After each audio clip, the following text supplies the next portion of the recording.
በአብይ አህመድ መንገድ ውስጥ አዲስ የሚባል ነገር የለም። በአብይ አህመድ መንገድ ውስጥ ዛሬ የሚባል ነገር የለም። በአብይ አህመድ መንገድ ውስጥ ተራ የሚባል ጨዋታ የለም። ወንበዴዎችን በመተባበር ከወንበዴዎች ጋር በመስራት ወንበዴዎች ሀገር ሳያተራምሱ ሀገር ውስጥ ለውስጥ እንዲገጡ በማድረግ ውጥረት የሌለ በማስመሰል የኖረን ሰው የወንበዴዎችን ወጥመድ በመበጣጠሱ የተነሳ የጣሊያንን የማፊያ ፊልሞችና የሲሲሊ ማፊያዎችን በሚያስንቅ ሴራ ውስጥ ተስተብትቦ የታገለውን ሰው ማወዳደር በጣም ድንቅ ነው። ይገርማል።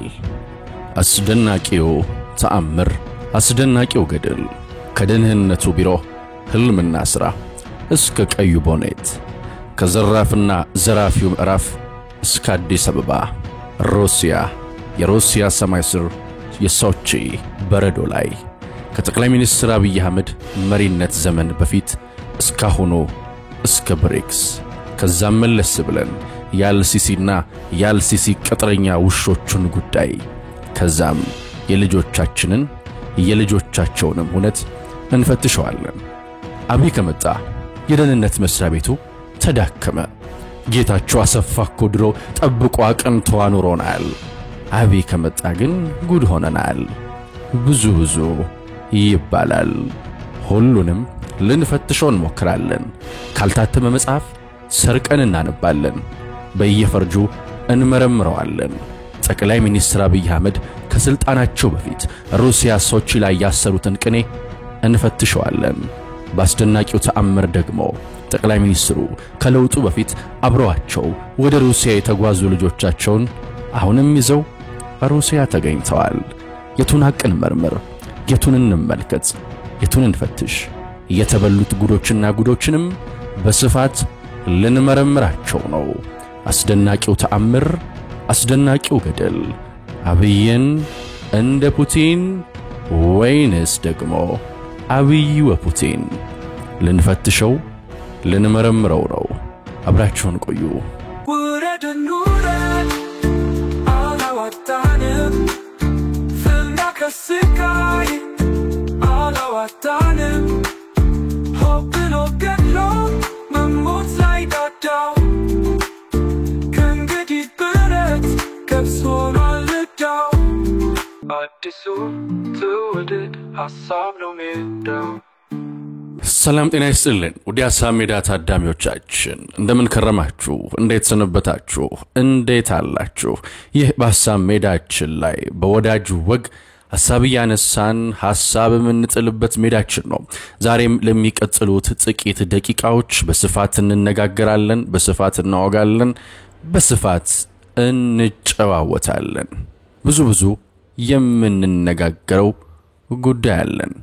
ለመንደርደሪያ ብሪክስን እንቃኛለን።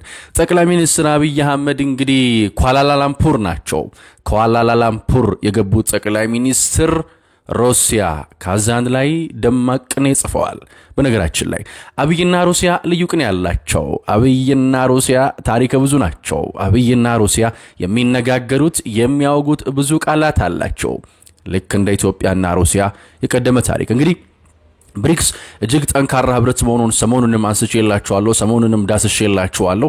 የብሪክሱን ጠንካራ፣ የብሪክሱን እጅግ የገዘፈ፣ የብሪክሱን እጅግ የላቀና በልህቀት የተሞላ ህብረት በነከሌ ትብብር በአይጦቹ ድንግርግር በደሳሳዎቹ በተቃቀንና አነስተኛዎቹ ማስፈራሪያ ነው ሊልቱትና ሊጥሉትና ሊረቱት የሚታገሉት። ግን ሩቅ ለሩቅ ነው ነገሩ። በጣም ሩቅ ለሩቅ ናቸው። የማይወዳደሩ፣ የማይገናኙ፣ የማይተያዩ ናቸው። ሰሞኑን በነገራችን ላይ በገንዘብ ሚኒስትሩ አህመድ ሺዴ የተመራ ቡድን እንዲሁም አሜሪካ ይገኛል። በጣም ደመቅ በጣም ላቅ ያለ ገድልንም በዛ እየጻፈ ነው። እንግዲህ ጠቅላይ ሚኒስትር አብይ አህመድ በሩሲያ መገኘታቸው በጣም እጅግ በጣም ከፍ ያለ ቅኔ በውስጡን ያዘለ ነው፣ ድልንም ያዘለ ነው። የጠቅላይ ሚኒስትር አብይ አህመድ ሩሲያ መገኘት የማይወጣላቸው የነሱን የጥፋት እሳት እንድንሞቅላቸውና እንድናማሙቅላቸው የፈለጉ ነው። በነገራችን ላይ አንዳንድ ምንጮች እንደሚጠቁሙት ፕሬዝዳንት አልሲሲ አስመራ ሄደው የፈረሙትን ፊርማ ላሽ ብለው ሰሞኑን ወደ አዲስ አበባ ልኡካን ቡድናቸው ሊልኩ ነው። መቼስ ማልጎደኒ ነው ነገሩ። ሐሰን ሼህ መሐመድ በጣም ያሳዝናሉ። በጣም ነው ማዝኑ። ያው አልሲሲና እናምሮም ሲሲም ጨለል ነው። ግን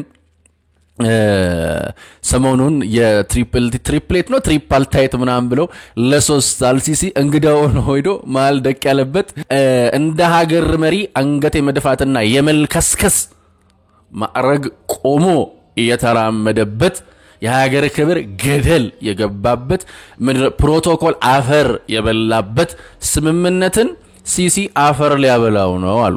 እዚች ጋር ቢን ዛይድን እንፈልገው እኔ አልፈልግም እናንተ ፈልጉት ብቻ ግን ይሄንን በጣም ከቀጠናውና ከሰፈር እድርነት የላቀውንና የራቀውን ድል የአብይ አህመድ መንግስት አስመዝግቧል። በጣም የላቀ ድልን አስመዝግቧል። በሰፈር እድርና በሰፈር ትብብር አውርደው ሊፈጠፍጧት የሚሞክሯት ሀገር በዚህ ፍጥነት በዚህ ርቀት በዚህ ግስጋሴ የሃያላኑ የበለጸጉት ማህበር ውስጥ አንዷ ሆና ከፊት ቁጭ ብላለች። ከፊት ታይታለች። በጣም ከፊት ታይታለች እና በጣም የላቀ ድል ነው የብሪክሱ ጉዳይ። አሁን ግን ወደ ዛሬው ወደ ጭብጡ ወደ ሚስጥሩ ልንደረደር ነው ልገባ ነው። አብይን እንደ ፑቲን አብይ ወፑቲን ቨርቹዋሉ ደህንነቱ ቀዩ ቦኔቱ ከየቱ ልጀምረው ከየትኛው ምዕራፍ እንስረቅ? እንደምታውቁት የኢትዮጵያ መንግስት በደህንነቱ ላይ የሰራው ስራ እጅግ የላቀ ነው። ጠቅላይ ሚኒስትር አብይ አህመድ በቨርቹዋል ዲፌንስ ላይ የሰሩት ስራ እጅግ የላቀ ነው። ፑቲንም እንዲሁ ከሀገሩ ደህንነት ጋር አያይዞ የሚሰራው ስራ በጣም ከፍ ያለ ነው። ከየቱ ሰርቀን እንጀምር? ሁለት ምዕራፎችን እንመዛለሁ። ስለዚህ ከቀደመው ምዕራፍ መነሳቴ የግድ ነው። ወደ አብይ ወፑቲን አብረን እንሻገር። ደማቁን ሚስጥሩን ሐቁን በደንብ እየተከተላችሁ አዳምጡኝ። ግሩም አድርጌ ስለምተርከው ባትፈልጉ ራሱ ታዳምጡኛላችሁ ትላል። አብራችሁን ቆዩ፣ ተከተሉኝ። አብይ እንደ ፑቲን ምዕራፍ 6 ወታደር ነኝ መጽሐፍን ገልጠን ልናነብ ነው።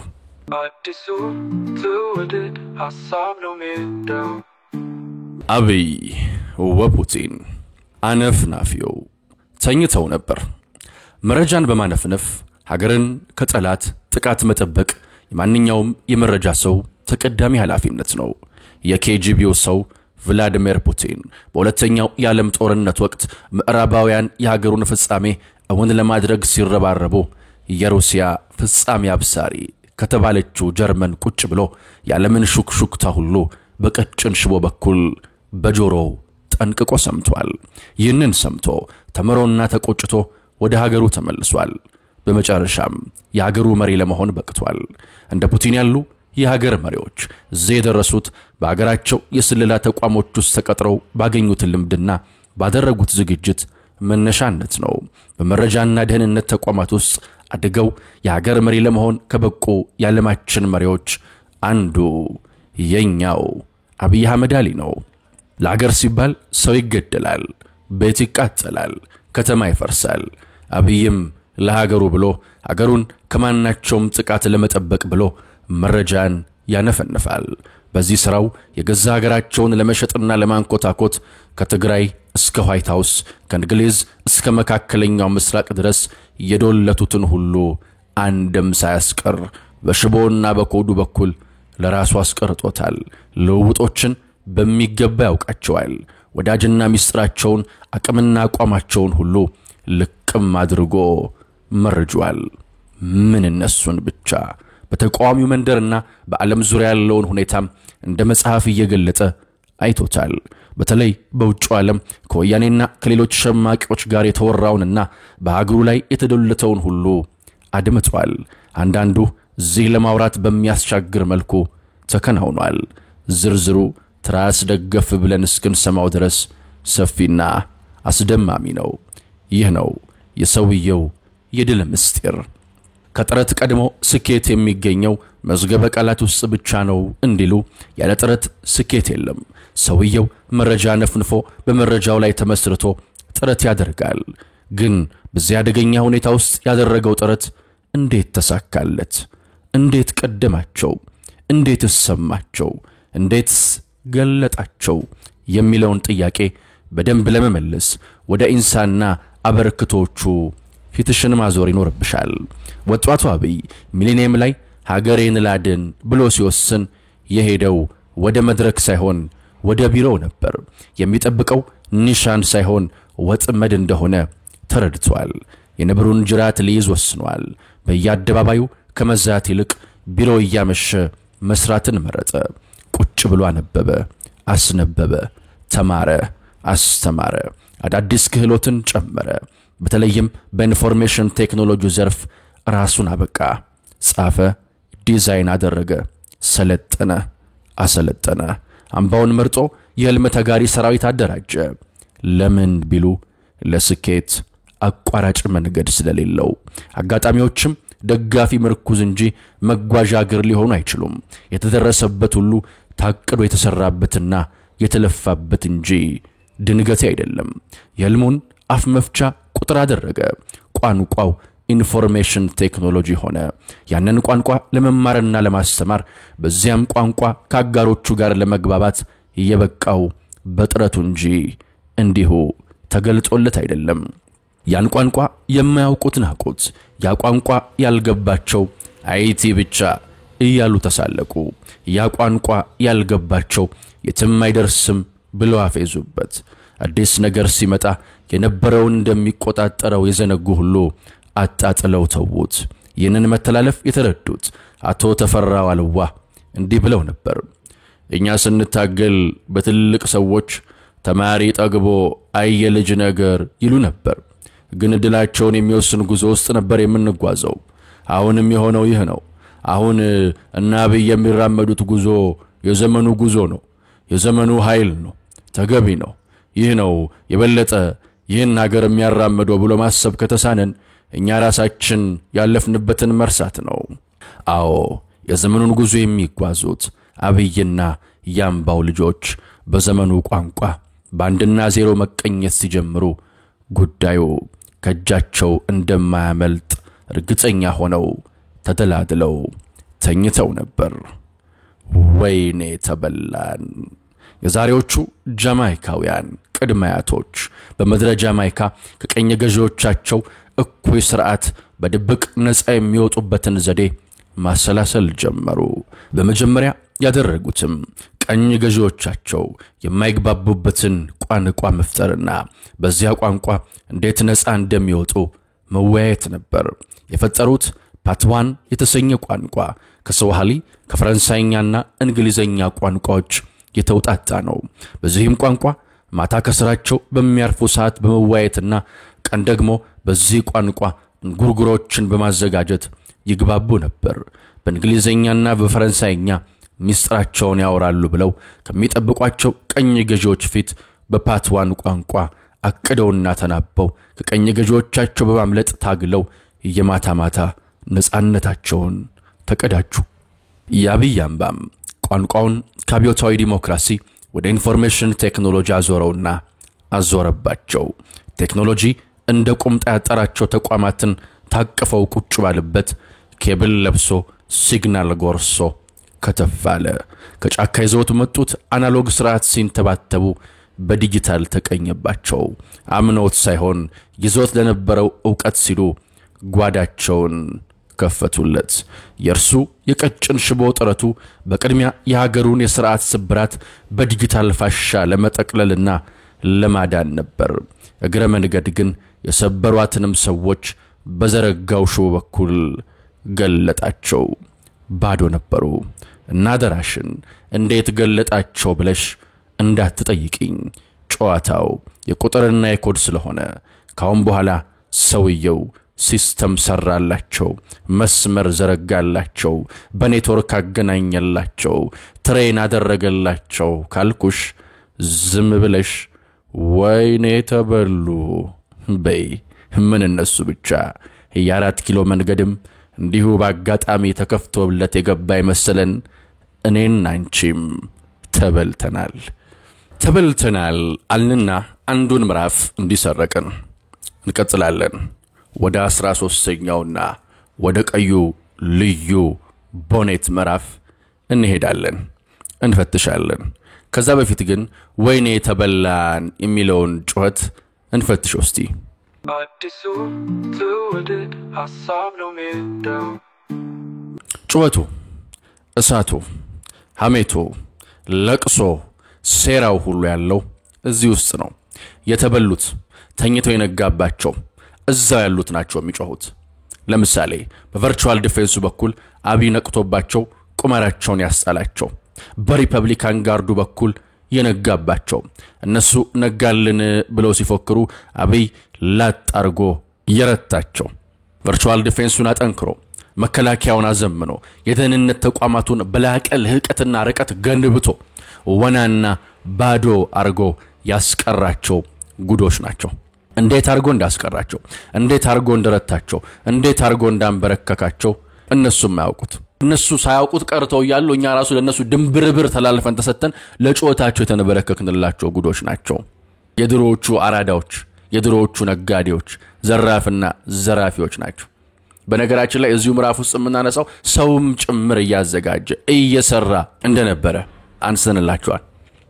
ለምሳሌ እዚህ አሁን ሩሲያ ከሄዱ መካከል ከአብይ አምባዎች መካከል አምባውስ ተደብቆ ሲቆይ ከነበረባቸው ጊዜያቶች መካከል አብሮ የነበሩ ያን አብይ ከጠቅላይ ሚኒስትርነቱ በፊት ወደ ሩሲያ ሲሄድ ከተጓዙ ሰዎች መካከል ፊሽ ይታየኛል። ፍስሐ ይታገሱ የኢንዱስትሪ ኮርፖሬሽን ዋና ስራ አስፈጻሚ፣ ያኔም ጠቅላይ ሚኒስትር ከመሆኑ በፊት ሩሲያ ሲሄድ ከተጓዙ ሰዎች መካከል አንዱ ነው።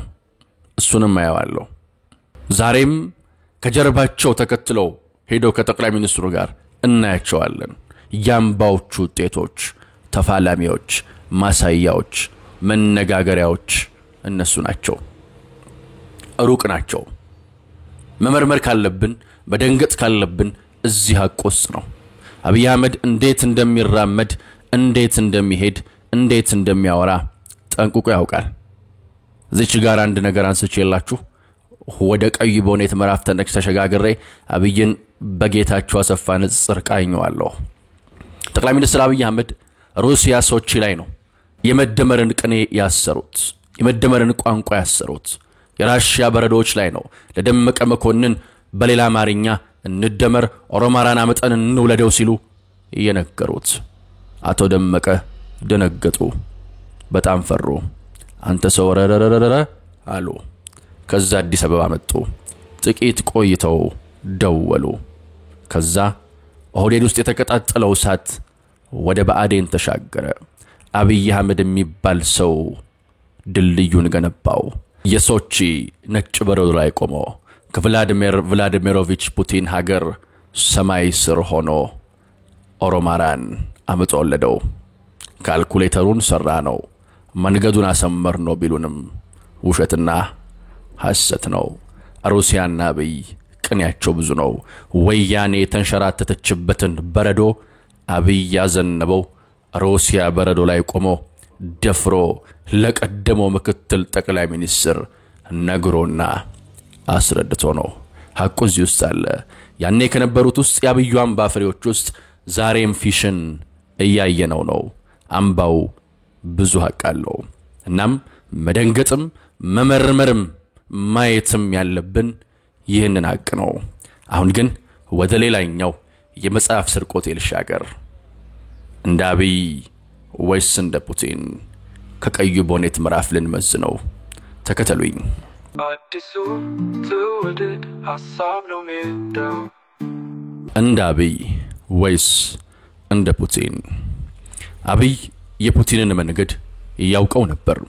ዘራፊዎች ባለሀብቶችም በኢትዮጵያውያን ነፍስና በሀገር ሀብት ከመቆመር በሚተርፋቸው ጥቂት ጊዜ አንድ ሁለት የታሪክ መጽሐፍት ቢያገላብጡ ኖሮ መሪዎች ወደ ስልጣን ሲወጡ ስለሚወስዷቸው አስደንጋጭ እርምጃዎች ይረዱ ነበር። ንባቡን ከሩሲያ ቢጀምሩ ደግሞ ፑቲን ስልጣን ከመያዛቸው እስከ መንግስት ስልጣን ድረስ የተለጠጠውን የሩሲያን ባለሀብቶች ስውርጅ እንዴት እንደበጣጠሱት ይገነዘቡ ነበር። ሴራ ያማራቸውንና ሀብታቸውን ለመሰወር የሞከሩትን የግድያ የስርና የስደት ሜዳሊያ እንደሸለሟቸው ይገነዘቡና ንስሐ ይገቡ ነበር። ክፋቱ እነዚህ ሰዎች ከሜኑ ውጪ ሌላ ነገር አያነቡም። ካፈርኩ አይመልሰኛሉ። ቢመራቸው ከፉበት። የሀገራችንን የተስፋ መንገድ ሊጠርግ ከእስር በምህረት የፈታቸው ከገዛ ፓርቲው ወጥመድ አላቆ ይቅርታ ካደረገላቸውና የመማሪያ ጊዜ ከሰጣቸው በሕዝብ መጋረጃ ከተደበቁ አኩራፊዎችና ዘራፊዎች ጋር ተባብረው የተስፋ ወጋግኑን ለማደብዘዝና ጭራሹኑ ለማጥፋት በግፍ ያከማቹትን ገንዘብ በተኑ። የንጹሃንን ነፍስ ቀጠፉ። ለብዙዎች አካልና የስነ ልቦና ጉዳት፣ ለሚሊዮኖች መፈናቀልና የንብረት ውድመትም ቆሻሻ ገንዘባቸው ምክንያት ሆነ። ጎን ለጎን ደግሞ ዶላር ማሸሹ፣ ምርት ቀባው፣ ዋጋ ማስወደዱ፣ አገልግሎት ማወላገዱ ባልጠቃላይ ህዝቡ የዕለት ተዕለት ኑሮ እንዲከብደውና ተስፋ ቆርጦ ለአመጽ እንዲነሳሳ ተውተረተሩ። ጎን ለጎን ቀለብ በሚሰፍሩላቸው አክቲቪስቶችና ጋዜጠኞች ገጽታቸውን ከማስገንባት አልፈው መነጋገሪያ አጀንዳ እስከመስጠት ደረሱ። ምን ዋጋ አለው? ሊዘነጥሏት እያነከሱ የተጠጓትን ምስኪን ሀገር ሳይነክሷት ባለቀይ ቦኔቱ ሪፐብሊካን ጋርድ ነጋባቸው። ይህን ልዩ ጥበቃ ኃይል እና አሜሪካም መጀመሪያ 1870 ላይ ሲያቋቁሙት ህገወጥ የኢኮኖሚ እንቅስቃሴና የገንዘብ ዝውውሮችን ለመቆጣጠር ነበር አላልኩሽም? በኢንሳንና አርቲፊሻል ኢንተለጀንስ ትብብር የተቋቋመው የፋይናንስ ኢንተለጀንስ ስውሩን የዘራፊዎች ኔትወርክ እያሳደደ ሲያጭድ ቀዩ ቦኔት እየወቃ ይከምራል። ከዛ በኋላ ነው ምርቱ እያማረበት የመጣው። አብይ በአደባባይ ከተሞከሩበት የዘራፎቹ የግድያ ሙከራ በተጨማሪ የዘራፊዎቹም እቅድ እሱንና ሀገሪቱን መግደል ነበር። ቀድም ያወጋሁሽ የአሜሪካው ሴክሬት ሰርቪስ ከተቋቋመበት የኢኮኖሚ አሻጥርና የገንዘብ ማጭበርበር የመበጣጠስ ዓላማውን የአገር መሪዎችን ወደ መጠበቅ ያሰፉት ተደጋጋሚ የመሪዎች ግድያ ካጋጠማቸው በኋላ ነበር። እነሱ ለመኒው የመጣ ለመሪው እንደማይመለስ የተረዱት እጅግ ዘግይተው የሶስት ፕሬዝዳንቶቻቸውን ነፍስ በግድያ ካጡ በኋላ ነበር። እኛ ጋር እንዲህ ያለው ተቋም መኖር ብቻ ሳይሆን ከነመፈጠሩም ብዙ በማይታወቅበት ለውጡ የመጣበት መንገድና ሀገሪቱ ያላት የመከላከያ ሰራዊት ከግምት ውስጥ ሲገባ በመሪው ላይ የተሞከሩትና ሌሎች የተፈጸሙ ግድያዎች እንደ ትንግርት መነሳታቸው ነው ዋናውና አስገራሚው ነገር እንጂማ ሞት ምኑ ይገርማል። ለዛም ነው እኔ ውጥኑ እጅግ የቀደመው የሪፐብሊኩ ኃይል ማቋቋም የሚገርመኝ። እንደ ሀገር የመተረፋችንና ከዚህም በኋላ ለሀገር የሚኖረው ፋይዳ የበለጠም ያስገርመኝ አራሹ ኮማንዶ ዋነኛው ሴራ የተቀበረው ቤተ መንግስት ውስጥ ነበር አላልኩሽም? አብይ ገና ቤተ መንግስቱ እንደገባ የመጀመሪያ ስራው ማረስ ሆነ። የሚታረስ መሆኑን ማን ነገረው? በምን አሳረሰው? በማን አሳረሰው ብለሽ ከጠየቅሽ ሰውየው ቤተ መንግስቱን ሴራውን አብጠርጥሮ የሚያውቀው ቤተ መንግስት ከመግባቱ አስቀድሞ እንደሆነ ይገለጥልሻል። ቀድሞ ያልተጀመረ ነገር አልነበረም። እናልሽ እንደገባ ያንን አራት መንግስት የተፈራረቀበትን ግቢ ሲያርሰው አቤት የወጣው ጉድ! አቤት ያጠራው ሴራና ቆሻሻ ድግስ! ያውም በገዛ ጠባቂዎቹ ቁጥጥር ስር ሆኖ ስንቱን አነሳ፣ ስንቱን አንጻ። ከዚያ ወጣልሽ ወደ ማሳው፣ ወደ ከተማው፣ ወደ አታጠረው መሬት፣ ወደ ባለቤት አልባ ህንጻዎች፣ ወደ ማዕድኑ፣ ወደ ብዙ አዲሱ ትውልድ ሐሳብ ነው ሜዳው። ቀዩ ቦኔት አራሹን ኮማንዶ እንዲች ሰርቀን እንዲች አድምጠነው ተመለስን። ዚህም ውስጥ ግን በርካታ ሐቅ አለ። ቅድም ስሸጋገር ያነሳውላችሁን ሐሳብ በስፋት እናገኘዋለን። በሪፐብሊካን ጋርድ በኩል የነተበልተናልን ጨዋታ እኔ አንድ ነገር በጣም ይገርመኛል። ጌታቸው አሰፋን ከአብይ ጋር ማነጻጸር። በነገራችን ላይ ጌታቸው አሰፋን ራሱ በምን አይነት ትሪክ ከስልጣን እንደተነሳ ብትጠይቁት ስቆ ያባራም። እንዴት አብይ አህመድ ከሹመት እንደሚያነሳ አልደረስክበትም ብላችሁ ካገኛችሁ እስኪ ጠይቁት። እሱም በመገረም ይመልስላቸዋል። ያ አፍንጫቸው ስር ተሆኖ ዋና ከተማ ውስጥ ተሆኖ ከዛም አልፎ ባድመ ሌሎች ድንበሮች ድረስ እስክንወረር እስኪባረሩ ጆሮአቸውን ተይዘው እስኪሸኙ ድረስ ያልወወቁትንና ያልነቁትን ደህንነትና የደህንነት መስሪያ ቤት አለቃ ነው እንዲህ በቀጠናዊ ትርምስምስና በላቀ ውጥንቅጥ ውስጥ ሆኖ ቨርቹዋሉን አዘምኖ ባንኩንም ታንኩንም ነፃ አውጥቶ አገሩን ለማስቀጠል እየተጋና እያስተጋ ካለው ሰው ጋር የምታስያዩት ሀገር ስትወረር ምንም መረጃ ካልነበራቸው በላይ ሰቦች ጋር የምታወዳድሩት እሱን ነው ሀገር ስትወረር ምን ስትልቶ ከስልጣን ሊነሳ እንደሆነ ምንም መረጃ ሳይኖረው የኖረውን ሰው የምትፈትሹት አቤት ጌታቸው አሰፋ በምን አይነት ትሪክ ከስልጣን እንደተነሳ ብትሰሙ አቤት ምን አይነት ቁጭ በሉን የ4 ኪሎ አለቃ እንደበላሁ ብታደምጡ ምን አይነት ሰርፕራይዝ እንደሆነ ብታውቁ እንኳን ለውድድር ለቃላት ባትበቁ ብታውቁ እና አንዳንድ ጊዜ የምናወዳደራቸውና የምናስያያቸው ነገሮች እናያቸው ወንበዴዎችን በመተባበር ከወንበዴዎች ጋር በመስራት ወንበዴዎች ሀገር ሳያተራምሱ ሀገር ውስጥ ለውስጥ እንዲገጡ በማድረግ ውጥረት የሌለ በማስመሰል የኖረን ሰው የወንበዴዎችን ወጥመድ በመበጣጠሱ የተነሳ የጣሊያንን የማፊያ ፊልሞችና የሲሲሊ ማፊያዎችን በሚያስንቅ ሴራ ውስጥ ተስተብትቦ የታገለውን ሰው ማወዳደር በጣም ቅሽምነትም ውድቀትም ወርደትም ነው እና ልዩነቱን እውነቱን ሐቁን ዛሬ ከመቆማችንም ከመታየታችንም በፊት እዛ ሩሲያ ላይ ቆመው ካሉት ሰዎች ውስጥ እንፈትሸው የሩሲያና የኢትዮጵያን ጥምረት ወደ ኋላ መለስ ብለን ያኔ በእነዚህ አድባሬ ወረራ ጊዜ የነበረውን ማንሳትም እንችላለን ዛሬም እንግዲህ በእነዚህ በደሳሳና ባይጦቹ ጥምረት በኩልም እሱ እንደዛ የሆነ ሩሲያ ላይ ተገኝተን መታየታችን ምን ያህል ሐቅ እንዳለው እንመለከታለን ሩሲያ ኢትዮጵያ አብይ ፑቲን ብሪክስ አሁን ያለንበት ርቀትና ከፍታ ታሪክና ውበታችን ብዙ ሐቆችን ብዙ እውነቶችን ብዙ ደማቅ ገድሎችን በውስጡ ያስተሳሰረ ነውና በአብይ አህመድ መንገድ ውስጥ አዲስ የሚባል ነገር የለም በአብይ አህመድ መንገድ ውስጥ ዛሬ የሚባል ነገር የለም በአብይ አህመድ መንገድ ውስጥ ተራ የሚባል ጨዋታ የለም ሁሉም በከፍታ ሁሉም በርህቀት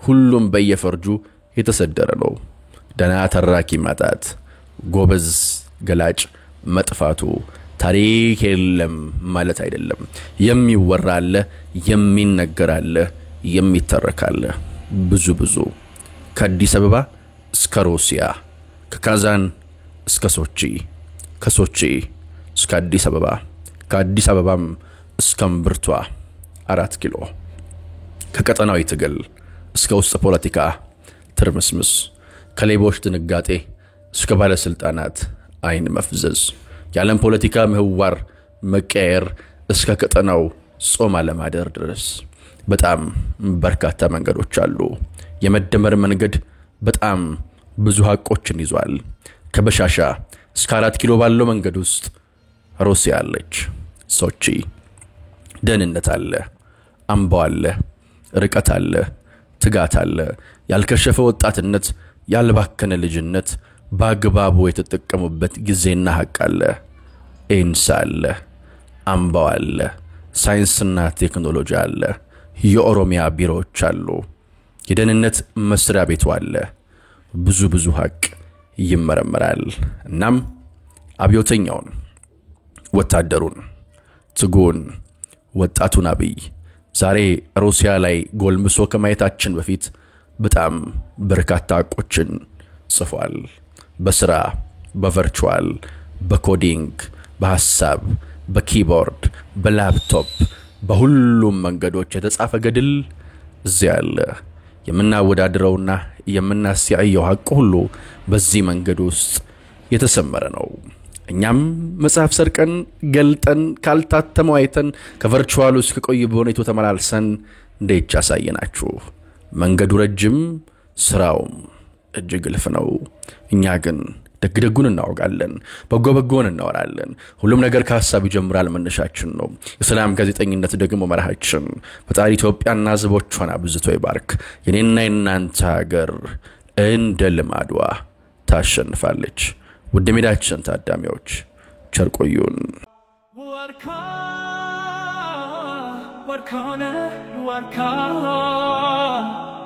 afan የምንኖረው ጥላ ስር ነው ለካ ግርማህ የሚያሸብር ክንድህ የሚያስመካ አንተ ብትቆረጥ ሺውን የምትተካ የአገር ምድሩ አጥር ቀይ የማታስነካ ዋርካነህ ዋርካ አርፈን የምንኖረው ጥላ ስር ነው ለካ ለምለም ሰውነትሽ ነበልባል ቢጠብሰው ገላሽን የጠላሸት ማዲያት ቢወርሰው ጣሽ መርማት ቢሆን መቁሰል ቢሆን ፈንታሽ ትወድቅ ያለሽ እንጂ አትሸሽም ከቦታሽ ዋርካነሽ ዋርካ አርፈን የምንኖረው ጥላሽ ስር ነው ለካ ሲነቁም ሲተኙም ከቦታህ ባያጡህ እንኳን ስለ ክብርህ ሽልማት ሊሰጡህ የደገሱት ሁሉ ዋርካውን ሊቆርጡህ የስርህን ስፋት መይተረተውታል አንተ ብትቆረጥ ሀገሩ ይሞታል ዋርካነህ ዋርካ አርፈን የምንኖረው ጥላ ስር ነው ለካ ለየመንደር እሳት ሽፍታ ለሚጭረው የዋርካሽ ቅርንጫፍ ሀገር ያስከበረው ለማቀጣጠያ ሰርክ ቢሰበርም አትስጊ ስር ያለው መለምለሙ አይቀርም ዋርካ የሚያሰፋ እርጥብ ቀን ሲመጣ ግርማሽ ሲያስፈራራ ሞገስሽ ሲቀጣ ሰባሪሽ በራሱ ያን ያበቃለታል የጫራውን መብላት እሳት ያውቅበታል ዋርካነሽ ዋርካ አርፈን የምንኖረው ጥላሽ ስር ነው ለካ ከወገን ከሰንደቅ የያዘህን ፍቅር ሳተኛ ያለምካት ሀገርህ ትመስክር ያውጅልህ ሰንደቅ ወድቀህ ያነሳኸው ይናገር ደምላብህ ሲፈስ ያልሳሳኸው እንጂማ ዝም ነው እኛ ብንጠየቅ ተኝተን መቻየን አንተ ስትዋደቅ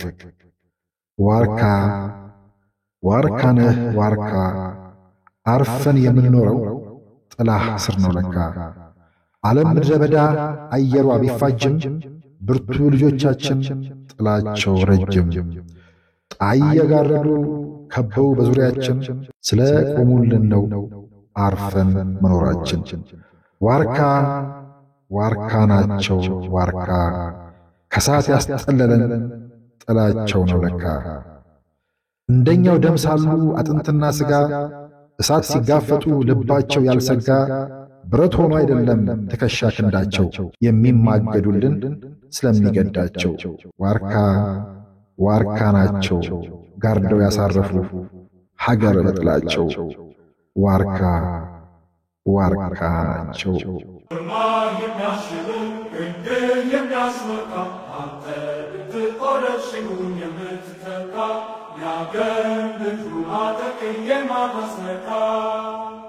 ዋርካ